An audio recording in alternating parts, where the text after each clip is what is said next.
The Great Vanishing of Mathieu van der Poel. It was stage 12 of the Tour de France 2025. The peloton was buzzing through Massif Central like a caffeinated hive of lycra-wrapped bees.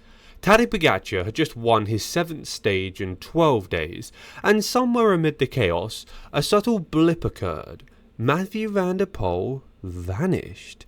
No grand announcement, no social media announcement. Just one moment he was there, underwhelming us with quiet finishes and missed breakaways, and the next, gone. Cue the theories, Twitter doctors, and that one guy in the Alpecin fan group chat who insists that Mathieu van der Poel got into a fist fight with Jasper Philipsen over who got the last banana in the team bus. Everyone had a theory, few had facts. But let's start with what we do know. According to multiple reputable sources, including NOSIL and Sporza, and statements from Van der Poel himself, guys, he was sick. Specifically, he was battling a, quote, persistent illness, reportedly linked to an insect sting that occurred before or during the early days of the tour. And while that sounds like the beginning of a Marvel origin story, the result was much less glamorous. Fatigue, lung issues, and eventually withdrawal.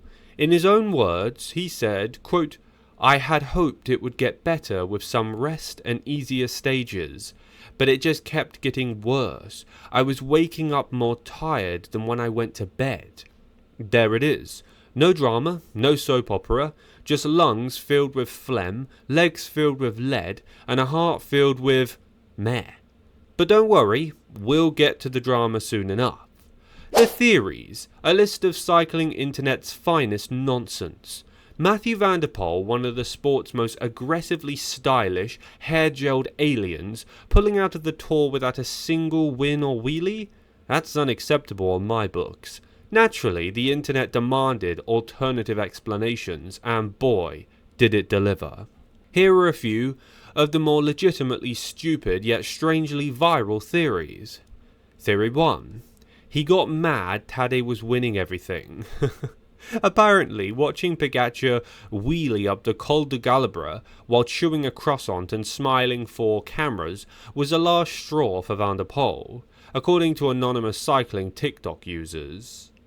Quote, Van der Poel is just mad that Poggy stole his media thunder. That's why he bailed. Man's got an ego. Sure, that must be it. Not the whole lungs not working thing. It was pure diva rage over Tadej's watts and his PR campaign. Theory 2.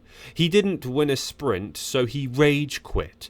Some folks think that Van der Poel's withdrawal is the equivalent of flipping a Monopoly board after someone buys Boardwalk. 0 stage wins, not even a photo finish. Obviously, he stormed out. Quote, he came to dominate sprints and classic style stages, and when it didn't happen, he gave up, claimed a Dutch language YouTube comment with 432 likes and 0 punctuation. Because that's what world-class athletes do, just pack up their cleats when they don't get a gold star, right? Section 3, or Theory 3. He had a bust-up with Alpecin management. Ah yes, the secret argument narrative. According to cycling tabloid rumour merchants, Mathieu van der Poel was allegedly told to work more for Philipsen in the sprints, which naturally made him hurl a bottle at Martin at a mechanic and storm off the team bus like a Dutch reality TV contestant. Quote, you expect me to lead out Jasper? I'm an artist, not a plumber. He never said that, but you can imagine. There's no evidence of this. Alpecin have been nothing but professional, and even Philipsen said in an interview, quote, we all wanted Mathieu to stay, but his health was more important. He was clearly not feeling like himself. So unless they're hiding a WWE locker room style altercation behind the massage tables, we're chalking this one up to pure fantasy. 3. The illness. A Tour killer hiding in grass. Let's talk about what actually happened. Insect sting. Not exactly the sexiest villain in cycling history, but somehow the tiny puncher became the tiny saboteur that wrecked Van der Poel's Tour. Reports from NOS and Het Laatste News says that Van der Poel had a severe immune response to the sting itself, possibly an allergic or localized infection. The swelling and fatigue that followed were not just cosmetic issues. He started having trouble sleeping, recovering, and even riding at threshold.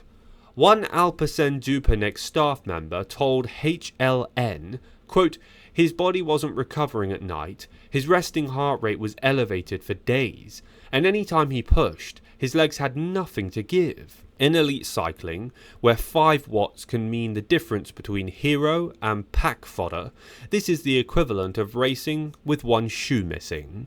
The medical staff reportedly ran blood panels on him, looking at his inflammatory markers. They told him bluntly, quote, Mathieu, you can keep riding and risking ending your season, or stop now and recover for the Olympics. He chose the latter. A rare, sensible decision in the house of madness that we call pro cycling. 4. Timing, tension, and Tour de Sadness. Let's take a step back. Van der Poel entered this tour fresh off a nasty crash at the Novo Mesto mountain bike race in late May. He banged up his knee, wrist, and even his pride. Then he crammed in some Zwift sessions, one shaky altitude camp, and rolled into Florence on fumes and marketing obligations. Unlike his 2023 and 2024 runs, where he either won stages or played lead-out locomotive for Philipsen, this year was an uphill battle from day one. Literally.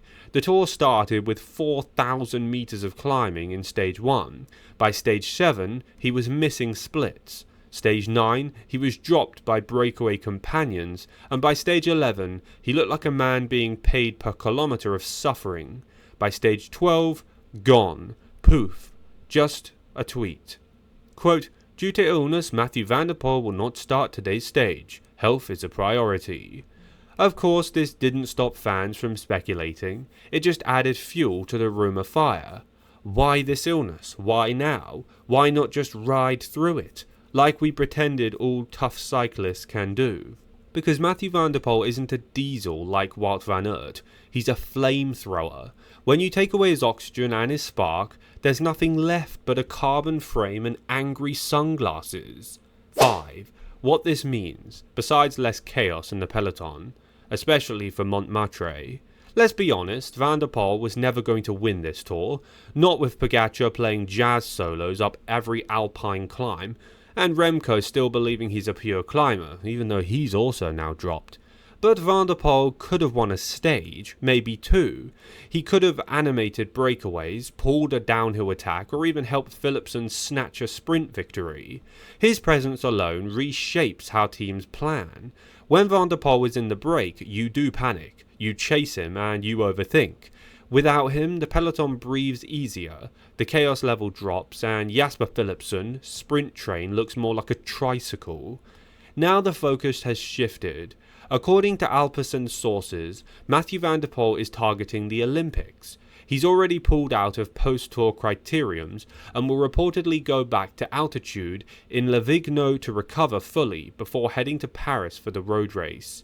And yes, if you're wondering, Tadej Pogačar will also be at the Olympics, because apparently even global domination must be shared with French city traffic and a bunch of barely recovered World Tour riders.